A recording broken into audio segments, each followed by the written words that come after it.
आज से करीब कितने साल हो गए देवेंद्र जी जब हमने पहली मीटिंग की थी? 2014 में, नहीं पहले, तो करीब 9 साल पहले, करीब 9 साल पहले हमने एक मीटिंग की। और मैंने कहा भाई देखो, सब लोगों के अलग अलग जैसे पंथ है ना, मजहब है, ऐसे खेती वालों के भी अलग अलग मजहब है। एक कहता है फर्टिलाइजर डालो उपज बढ़ाओ, ये सब बाकी मूर्ख लोग हैं, इनको कुछ नहीं पता, इससे कुछ नहीं होता है, सब पैसा कमाओ और जो है अपना हम जो है इनकम बढ़ाओ और प्रोडक्शन बढ़ाओ। और जो जो ऑर्गेनिक एग्रीकल्चर है, कुदरती खेती है, जीरो बजट खेती है, उनको मूर्ख समझते। और जो ये ऑर्गेनिक एग्रीकल्चर या कुदरती खेती, जीरो बजट खेती करने वाले, उनमें भी अलग अलग गुट है, गुट बोलो, पंथ बोलो, मजहब बोलो, वो इनको मूर्ख कहते हैं, ये जो न्यू एग्रीकल्चर वाले हैं। अच्छा, हम बीच में खड़े खड़े तमाशा देखते हैं कि भाई ये मामला है क्या, सही गलत। तो हमने एक बात तो देखी, ये जो कुदरती खेती है वो सस्टेनेबल है, ये तो बात पक्की है। लेकिन इसमें जैसे मैं 3 मॉडल्स की बात करता हूं, खाद कैसे तैयार किए जाए, इसके 10 तरीके हो सकते हैं, आप उसको एक पंथ क्यों बना लेते? एक वो गड्ढे में खाद डाला, एक ऊपर खाद डाला, फिर उसमें थोड़ा सा हवा से आया, फिर उसमें जो है कुछ अलग अलग तौर तरीकों से खाद बनाया, फिर ये सैलरी वाला खाद। तो मैंने 10 सालों से अपन कर रहे हैं ये। मैंने कहा भाई सबसे ज्यादा अच्छा खाद कौन सा लगा? बोले ये सैलरी जो वाला, जो गोबर गैस प्लांट से जो आता है, स्लरी स्लरी वाला जो खाद है, ये सबसे बेस्ट है, इससे बढ़िया प्रोडक्शन होता है और झंझट भी ज्यादा नहीं है, और इसमें बाय प्रोडक्ट के रूप में गैस भी मिल जाती है, घर का काम चल जाता है। फिर ये इसके जो मॉडल बनाए जाते हैं, जैसे एक हमने भी पदार्था में मॉडल बना रखा है जो ठप्प पड़ा हुआ है कि सारे वेस्टेज से खाद बनाएंगे फिर उसको बेचेंगे। ये धंधे नहीं चल सकते एग्रीकल्चर। खाद बना करके फिर उसको बेच करके आप उससे प्रॉफिटेबिलिटी ले आए, ये सब चौचले हैं। ये मतलब कुछ अमीरों के चौचले कह लो, कुछ पढ़े लिखे बुद्धिमान लोगों के चौचले कह लो, कुछ इनोवेशन के नाम पर चौचले शब्द थोड़ा सा हिंदी का है, उसका अंग्रेजी ट्रांसलेशन कर लेंगे, सो समझदार लोग। तो मतलब ये कोई चीजें मतलब व्यापक तौर पर अप्लाई नहीं कर सकते, कुछ लोग थोड़े बहुत प्रयोग कर सकते हैं। तो किसान अपने खेत में गाय भैंस पाले, गोधन आधारित के ऊपर भी थोड़ा सा लोग फिर मजहबी वो लग जाता है टैग, पशुधन आधारित खेती बढ़िया है। अब इसमें एक जो अभी हैदराबाद से किसान आए, रेड्डी जी, क्या नाम है उनका, है वेंकट रेड्डी जी, उन्होंने एक बढ़िया बात बताई। ये मैंने पहली बार उनसे सुनी और मेरे को बड़ी अपीलिंग लगी। और उन्होंने कहा कि हम इसको 10 या 15 साल से कर रहे हैं। मुझे उनका जो एक्सपीरियंस है 10 साल का, वो तो अच्छा लगा ही, एग्जाम्पल बड़ा जबरदस्त दिया जो सबको समझ में आ जाता है। जैसे कहते हैं ना, प्रधानमंत्री जी भी कन्विंस नहीं कर पाए कि भाई ये ऐसा है, आप साइंटिस्ट लोग भी किसानों को बहुत अच्छे से कन्विंस नहीं कर पाते हो। वो मैंने पूछा आचार्य जी, जब कोई डेटा आदि की बात कर रहे थे कि उसको कितना खाद कितना पानी डालना, मैंने कहा आचार्य जी वो किसान आपसे ज्यादा समझदार, ऐप के माध्यम से अपने खेत में कोई छेड़छाड़ नहीं करेगा। आप कितने ऐप बना लो, कितने कुछ भी कर लो, किसान जो उसको समझ में आएगा उसको करेगा, वो ऐप में देख करके अपने खेत में एक्सपेरिमेंट नहीं करेगा। आप कहेंगे हम उसको ट्रेनिंग देंगे, उसको समझाएंगे, जो उसको प्रैक्टिकल समझ में आता है वही समझेगा। जैसे उसने रेड्डी जी ने बोला, ये पेड़ खड़े हैं 100 फीट के, ये ऊपर की मिट्टी लेते हैं कि नीचे की मिट्टी का? सभी पेड़ 50 फीट नीचे से पानी लेते हैं, वहां से न्यूट्रिशन लेते हैं। उसने नीचे की 25 फीट 50 फीट नीचे की मिट्टी उठाई, खेत में डाल दी, डबल इनकम होगी उसकी, मीठे अंगूर हो गए उसके सारे। एकदम बात मेरे को भी समझ में आई। तो वो कुछ लोग तर्क दिया कि जो पेड़ है ना, ये मिट्टी में, ये जो है वो उनके जंगल में जो है वो घास पड़ी रहती है, उसका ऑर्गेनिक मिनरल उनके अंदर जाता है। बोले जो शहरों में खड़े हैं जहाँ पक्की सड़कें हैं, ऊपर चबूतरा बना दो, वो नीचे से 50 फीट नीचे से न्यूट्रिशन लेता है। तो नीचे की मिट्टी ऊपर कर दी और उससे उसने 10-15 साल से बढ़िया डबल मीठे अंगूर, डबल उनकी ग्रोथ, इनकम उसकी एक खेत में 1 एकड़ में 5 लाख है। हाँ, सीनियर बुश साहब भी आए थे। तो मैंने उनको, मेरे को ये मामला एकदम जोरदार जमा कि भाई जो खेती के तौर तरीके हैं हम उसको खेत से समाधान निकालें और उसको मार्केट से जोड़ेंगे तो कभी भी, मार्केट से मतलब आप, हम जैसे हम भी करते हैं, पूज्य आचार्य जी ने भी एक कार्यक्रम चला रखा है कि, और हम लोग कुछ कुछ अपने एग्रीकल्चर वेस्ट को देते हैं खाद के रूप में, लेकिन वो जो है प्रैक्टिकल, व्यवहारिक, प्रॉफिटेबल और सस्टेनेबल मॉडल नहीं। खेत का समाधान खेत से होना चाहिए, आत्मनिर्भरता वाली बात वहां पर होनी चाहिए। तो ये मेरे को एक तो बात समझ में आई कि नीचे की मिट्टी ऊपर कर दो, बाकी उसको पशुधन आधारित उसकी खेती होनी चाहिए। और ऑर्गेनिक खेती, कुदरती खेती, ये बात तो एकदम सच है कि जो ये मनुष्य के साथ छेड़छाड़ की जा रही है, ये सब एक बाजारवादी व्यवस्था है। इससे कभी किसानों का उद्धार नहीं हो सकता। जो फर्टिलाइजर्स, पेस्टिसाइड, इंसेक्टिसाइड, ये वो, मैं हमको तो बैक्टीरिया, वायरस, फंगस लगता नहीं। डबल डोज उसकी वैक्सीन की, और ऊपर से जो है बूस्टर डोज भी लगा ली, उसके बाद भी कोरोना हो रहा है। स्वामी रामदेव को कुछ नहीं हुआ, और मैं हजारों कोरोना पीड़ितों से मिल चुका हूं जो कोरोना से संक्रमित थे, और मेरे सामने अभी भी बैठा दो और एक्सपेरिमेंट करो, मेरे को होगा नहीं। जो कमजोर आदमी है उसको कोरोना, बैक्टीरिया, वायरस, फंगस लगता है। खेती को मजबूत बनाओ, खेत को मजबूत बनाओ। और जो अभी हमारे कर्नाटक वाले, क्या नाम भाई, प्रकाश जी कह रहे थे, किसान की हेल्थ को ठीक करो, वो बेचारा मरा जा रहा है। तो सोयल हेल्थ और फार्मर हेल्थ, अब भाई, और इनके साथ में soil health, farmer health and farmer wealth, profitable agriculture, ये जो है, आप आचार्य जी नाम अपना कुछ ऐसा रखो जिससे लोगों को मुनाफा की बात आए। ये सब प्रॉफिटेबल एग्रीकल्चर आप कुछ लेकर के आओगे तो लोग बात सुनेंगे। और वो, और अब उसमें नाम तो ऐसा हो सकता है, बाकी तो सजेशन दूसरे भी दे लेंगे। अब बात आती है बिकेगा कहाँ, खरीदने के लिए लोग तैयार, लेकिन बात, जो एक बात कही प्रकाश जी ने कि ये जो है ट्रस्ट ट्रस्ट डेफिसिट है। ये ट्रस्ट डेफिसिट को खत्म करने के लिए एक, इसके लिए एक मार्केट मॉडल भी बनाना पड़ेगा। अच्छा, किसान जो है पिछले 75 साल हो जाएंगे अभी, इन 70-75 सालों में किसान कभी भी किसी भी कॉर्पोरेट से संतुष्ट नहीं होता। उसको ऐसा लगता है, क्योंकि भाषण अभी तक पॉलिटिक्स में यही दिए गए हैं, ये सारे अमीर लोग गरीबों का खून चूस करके अमीर बने। तो ये गरीबी और अमीरी के बारे में जो भाषण अभी तक दिए सभी ने, उसमें कोई पार्टी अछूती नहीं। वोट बैंक के चक्कर में भारत में, माने किसान को और मार्केट को, दोनों को एक साथ अभी तक तो जो भारत की राजनीतिक वर्तमान व्यवस्था, उसमें कोई नहीं जोड़ सकता। क्योंकि अच्छा, ये अभी मुझे ज्यादा तो पहले पता नहीं था, अभी एक नया कार्यक्रम शुरू हुआ रुचि सेवा वाला, उसके बाद मैंने शेयर मार्केट इसको जानने की कोशिश की। तो सारे जो ये जितने भी बैठे हुए हैं बड़े बड़े कॉर्पोरेट्स, ये कहते हैं भाई 25 से 50% का जिसमें प्रॉफिट होगा वो बिजनेस हम करेंगे, इससे नीचे वाला बिजनेस करते ही नहीं।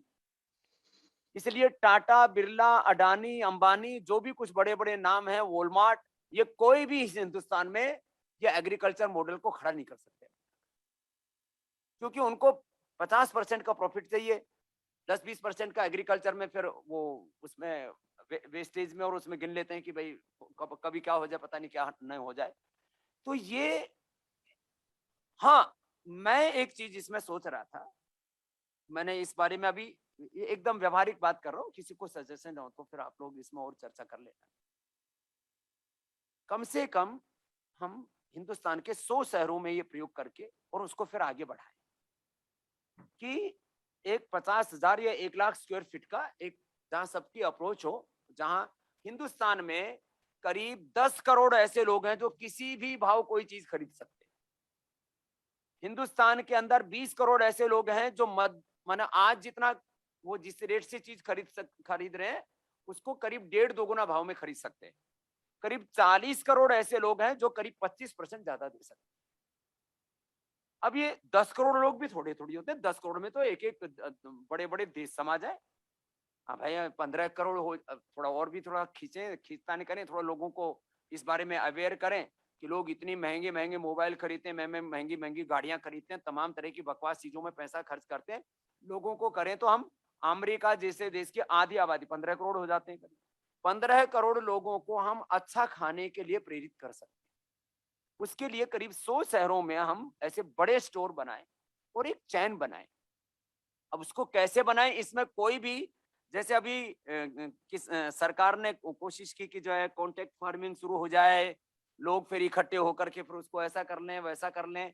उनको अपने आप अपने उनके समूह बनाने दो, किसान उन चीजों को उपजाए। हाँ, वहां पर एक ऐसी जो है वो हम पर विश्वास करें, हम उन पर विश्वास करें, एक ऐसी व्यवस्था खड़ी करें कि कम से कम एक एक गांव का, ये लंबा चौड़ा नहीं हो सकता, एक गांव वाले राजी हो सकते हैं भाई हमारे गांव में यूरिया डीएपी नहीं आए, और उस गांव के लोग यदि मान जाते हैं तो एक एक गांव को ऑर्गेनिक एग्रीकल्चर के लिए ले सकते हैं।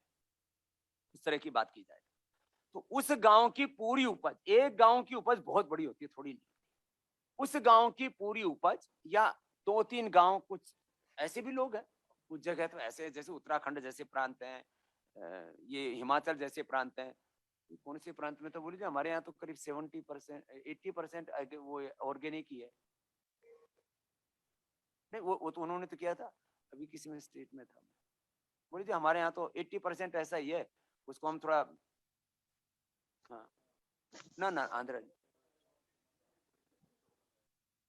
दिमाग से उतर गया, बोलिए हमारे यहाँ तो ऐसा ही है, और उसको हम मेंटेन करना चाहें तो बहुत अच्छे से कर सकते हैं। मीन्स कुछ बड़े स्टेट को भी ले सकते हैं, 5-10 गांव को भी ले सकते हैं, एक जिले को भी ले, जिला तो बड़ा हो जाएगा, छोटी छोटी इकाइयों से शुरू करके ये ऑर्गेनिक वाला काम बहुत अच्छे से किया जा सकता है। इसके लिए लोग कॉस्ट देने के लिए तैयार है। मैं तो देख रहा हूँ जिस तरह से लोगों को ऑटोमेन डिजीज हो रही है, कैंसर हो रहा है, जिस तरह से बीपी, शुगर, थायराइड और तमाम तरह के उपद्रव, बहुत बुरी हालत है लोगों हेल्थ की।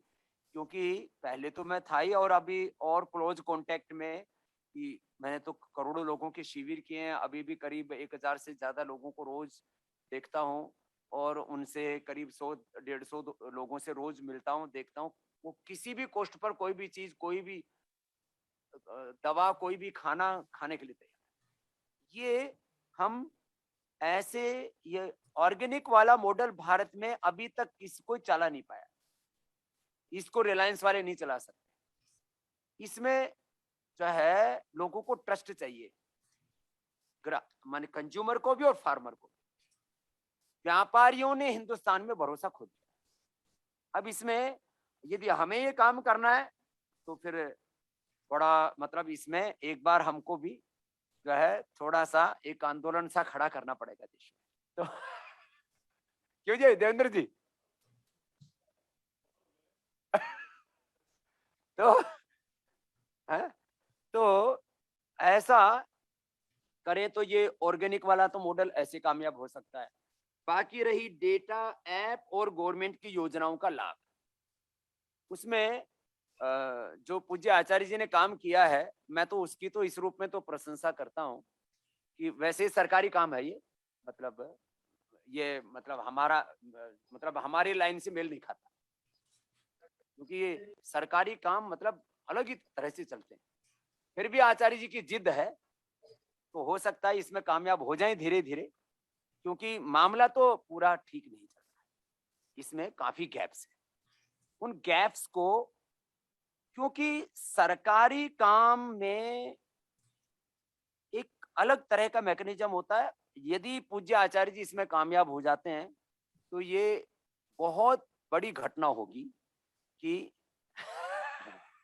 सरकारों को है, हाँ नोबेल प्राइज, मतलब वो दे या ना दे उनका तो ठीक, लेकिन भाई हम तो आचार्य जी को नोबेल प्राइज दे देंगे कि यदि ये डेटा और जो बाकी सारी चीजों को सरकार के साथ में उनसे मनवा सके कि मैं मतलब, क्योंकि इस समय बहुत सारी सरकारों के साथ हमारे बहुत अच्छे संबंध हैं, लेकिन सरकारों के काम करने के तौर तरीके थोड़े से अलग होते हैं। वो मतलब उसमें एक व्यक्ति नहीं है ना, वो 10 तरह से, अभी जहां से वो डेटा ले रहे हैं वो तो 10 लोग कैसे चाहेंगे कि डेटा एक जगह सारे मिल जाए। अब आचार्य जी कहते हैं मैं सब डेटा एक जगह उपलब्ध करवा दूंगा। अब ये मतलब इस समय की ब्यूरोक्रेसी के विरुद्ध आचार्य जी का एक तरह से आक्रामक आंदोलन। अब ये कैसे हो सकता है कि 5 जगह से डेटा आ रहे हैं और उसमें उनकी भाई कुछ की अलग अलग तरह की उनकी चीजें होती हैं, और उनके आप सबके दाना पानी बंद कर दो, उनके या उनकी प्रॉफिटेबिलिटी आप कम कर दो, या उनकी जो भी सिस्टम प्रोसेस चल रहे थे उसमें बहुत सारी दिक्कतें। फिर भी आचार्य जी ने प्रयास बहुत जबरदस्त किया है। इतनी मेहनत आचार्य जी ने या तो पतंजलि योग पीठ बनाने में और पतंजलि आयुर्वेद खड़ा करने में की थी, या आप कर रहे हैं। ये बहुत मतलब इतना बड़ा काम है। अब इसमें यदि कोई दैवी कृपा हो जाए, मैं तो आचार्य जी से इतना कहता हूँ, मेरे कहीं सहयोग की जरूरत पड़े तो मैं तो आपको थोड़ा बहुत भाई ये कर सकता हूँ कि जो बड़े लोग उनसे कह सकते हो काम आचार्य जी बहुत अच्छा कर रहे हैं भाई, बाकी आपकी मर्जी। क्योंकि आचार्य जी जिसको भी डेटा दिखाते हैं पहले तो कहता है कि नहीं आपका डेटा सही नहीं है, क्योंकि हम जो कर रहे हैं तो हमारे पास तो कोई दिक्कत ही नहीं हो रही, हम तो इतने सालों से सरकार चला रहे हैं। और आप कह रहे हो कि आपके डेटा में गड़बड़ है, आपकी सरकारी योजनाओं के क्रियान्वयन में गड़बड़ है। तो मैं आचार्य जी से कहता हूँ आचार्य जी स्टेटमेंट बंद करो आप कि आपके डेटा में गड़बड़, आप इतना कहो कि आपके डेटा में कुछ करेक्शंस कर लो। आप ऐसे शुरू, आप किसी को ये बोल देंगे कि आपके डेटा गड़बड़ है तो आपकी बात ही नहीं सुने, तो वहां से द्वार बंद हो जाते। तो आचार्य जी के 2 काम मुझे तो मतलब समझ में आए, और जो लगे हुए हैं पूरी टीम इसमें बहुत मेहनत कर रहे हैं, तो इनके लिए इनका अभिनंदन भी होना चाहिए इस बात के लिए। ये बहुत बड़ा काम है कि इतनी ईमानदारी के साथ और बिना किसी एजेंडा के, मतलब आचार्य जी ने करोड़ों रुपए तो इसमें फूंक दिए, तो अब आगे इसमें कोई इनकम की संभावना मुझे तो नजर आती नहीं। आचार्य जी को ऐसा भी लगता है कि इस काम को करेंगे तो हो सकता है ये भी काम प्रॉफिटेबल हो जाए, लेकिन मैं ऐसा नहीं मानता, क्योंकि यदि सरकारों को पता लग गया कि इनको 5 पैसे बच रहे हैं तो आपको काम ही नहीं दी। तो इसमें तो जो है, और यदि ये काम में कामयाब हो जाते हैं, मैं एकदम सार्वजनिक तौर पर इस बात को कह रहा हूं, तो ये बहुत बड़ी उपलब्धि होगी कि डेटा, और उस डेटा का एक जगह पर सारा डेटा आ जाए, क्योंकि 10 जगह से डेटा आता है, 10 तरह की मिनिस्ट्रियों से आता है, 10 तरह की एजेंसियों से आता है, और वो सारी एजेंसियां कभी भी नहीं चाहती। ये है पूरा साम्राज्यवाद और पूंजीवाद। अब पूंजीवाद और साम्राज्यवाद के खिलाफ आचार्य जी खड़े हो जाएं सर्वहारा अभियान लेकर के, वो सर्वहारा अभियान सबको पसंद नहीं। वो कहते हैं आप भी कमाओ हमको भी कमाने, तो आप ये बात मत करो कि ये 1 पॉइंट सॉल्यूशन प्रोग्राम है, लोगों को मतलब ऐसे भटका भटका के रखो। तो ये तो डेटा के बारे में मेरी राय है कि इसमें जो है आचार्य जी को बहुत पुरुषार्थ करना पड़ेगा, और यदि देश के प्रधानमंत्री या अलग अलग राज्यों के मुख्यमंत्री जो है यदि राजी हो जाएं तो ये हो सकता है। ब्यूरोक्रेसी से काम कतई, ब्यूरोक्रेसी मदद कर सकती है, कुछ अच्छे लोग हैं ब्यूरोक्रेसी में जो मदद कर सकते हैं। तो ये मेरे को समझ में आया डेटे वाली बात। बाकी जो है भाई जो परंपरागत जो क्या कहते हैं जो केमिकल वाली खेती चल रही है वो तो चल ही रही है, और हम ऑर्गेनिक एग्रीकल्चर को एक बड़े आंदोलन के रूप में लें, तो हम मैंने तो ये सोचा है, ऐसे आचार्य जी से मैंने बोला था कि भाई अभी हम 1 साल में 1 लाख स्क्वायर फीट का यहाँ एक वो बनाएंगे जो है पूरा स्टोर, और उसमें सारे बीज और सारे क्या नाम है फसलें, गेहूं बाजरा आदि, क्योंकि आजकल मैंने गेहूं और चावल मुक्ति अभियान शुरू कर रखा है। इसको कम खाओ, गेहूं और चावल कम खाओ, बाकी जो दूसरी फसलें हैं जैसे बाजरा है, रागी है, जवार है, मकई है, कोदो है, मिलेट्स जिसको आजकल बोलते हैं, तो ये अच्छा मतलब हो सकता है। और उसका और ये जो जैसे विदेशों में भी अब तो बहुत हो गया है, हम यहाँ पर भी कुछ इस तरह से कर सकते हैं, क्योंकि सेल्फ लाइफ जो है जो ऑर्गेनिक वेजिटेबल्स होते हैं उनकी ज्यादा होती है, ये जो तो उसमें हम कम से कम 5 से 7 मतलब अलग अलग चीजों की 5-7 दिन की सेल्फ लाइफ के आधार पर भी काम करें तो अच्छा काम हो सकता है, कुछ उसके अंदर सिस्टम बनाया जाए तो पहले हम 101 शहरों को टारगेट करके इस काम को शुरू करें तो एक आंदोलन खड़ा हो सकता है, क्योंकि अभी प्रधानमंत्री जी का भाषण सुनकर के काफी लोग उत्साहित लगे मुझे कि ये तो हो सकता है। तो लेकिन इस पे बहुत ज्यादा मेहनत की और तपस्या की जरूरत है। आप सब महापुरुष इकट्ठा होकर के कुछ ना कुछ मंथन कर रहे हैं तो मुझे लगता है कुछ ना कुछ तो परिणाम जरूर निकलेगा।